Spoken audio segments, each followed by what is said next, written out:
स्वागत है आप सभी का। चलिए आपको मैगी की एक पूरी कहानी सुनाते हैं। ये सुन के आपको मज़ा आ जाएगा। क्यों?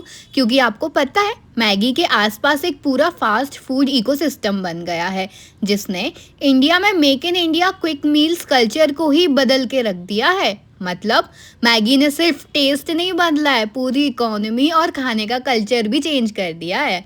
क्या आप जानते हो कि मैगी सिर्फ एक इंस्टेंट नूडल नहीं है, एक ग्लोबल कहानी है जिसका कनेक्शन हिस्ट्री, ज्योग्राफी और इंडिया की इकोनॉमी में भी होता है। इसकी शुरुआत हुई थी 1884 में, जब जूलियस मैगी, एक स्विस बिजनेसमैन ने इंडस्ट्रियल रिवॉल्यूशन के टाइम पे देखा कि लोग बिजी हो गए हैं और न्यूट्रिशियस खाना तो बिल्कुल भी खाना नहीं खा पा रहे हैं। तब उन्होंने इन्वेंट किया एक ऐसा प्रोडक्ट जो क्विक भी हो और हेल्दी भी। पहले आई मैगी के न्यूट्रिएंट रिच सूप और फिर आए मैगी नूडल्स।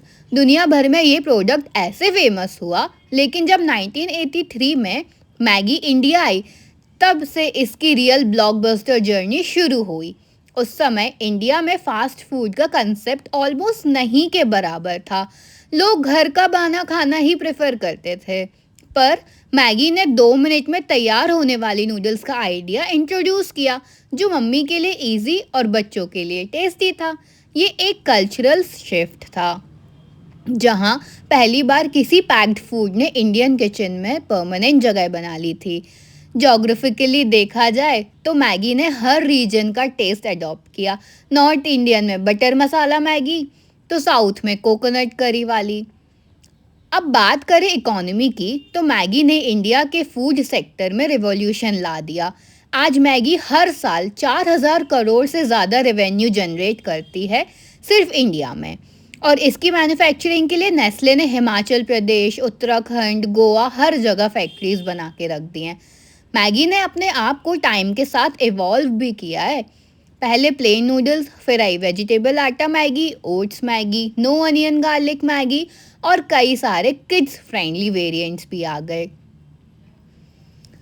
तो जब आप लोग अगला बाउल मैगी का खा रहे हो, तो याद रखना कि पता है क्या याद रखना है? नेस्ले इंडिया ने आउटगोइंग एमडी सुरेश नारायण ने रिसेंटली बताया था कि जो 2015 में मैगी क्राइसिस हुआ था, वो उनके करियर का सबसे बड़ा चैलेंज था। लेकिन उनकी लीडरशिप ने, नेस्ले इंडिया ने कमाल करते हुए 10% CAGR रेवेन्यू ग्रोथ और 21% का नेट प्रॉफिट ग्रोथ अचीव किया।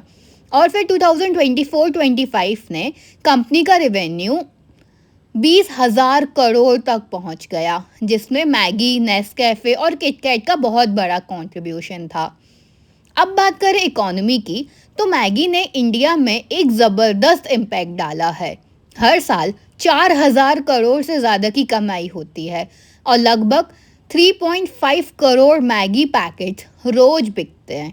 2000 के बाद और फिर 2015 के बाद जब मैगी ने कमबैक किया, तो नेस्ले ने अपनी इन्वेस्टमेंट यानी केपेक्स को सिर्फ 1.8% से बढ़ा के 2025 में सेल्स का 10% तक ले गए और नए फैक्ट्रीज बनाए, सनद, उड़ीसा, मोगा और गोवा में भी। इसके साथ ही हज़ारों लोगों को जॉब्स भी मिली, चाहे वो वीट के फार्मर्स हो, फैक्ट्री वर्कर्स हो या ट्रांसपोर्ट के कोई भी लोग हो। हर जगह डेवलपमेंट हो चुका है, जिसमें farmers, transport workers, packagers, advertisers, shopkeepers सब जुड़ गए हैं।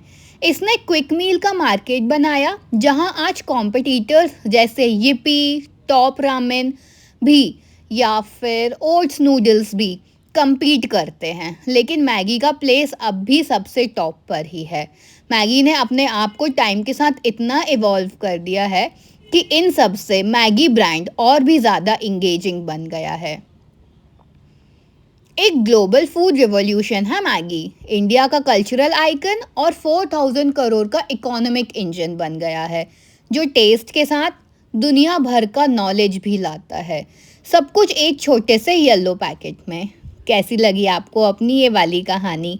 अगर आपको ऐसे ही मोर इन्फॉर्मेटिव वीडियो चाहिए तो please like, share and subscribe.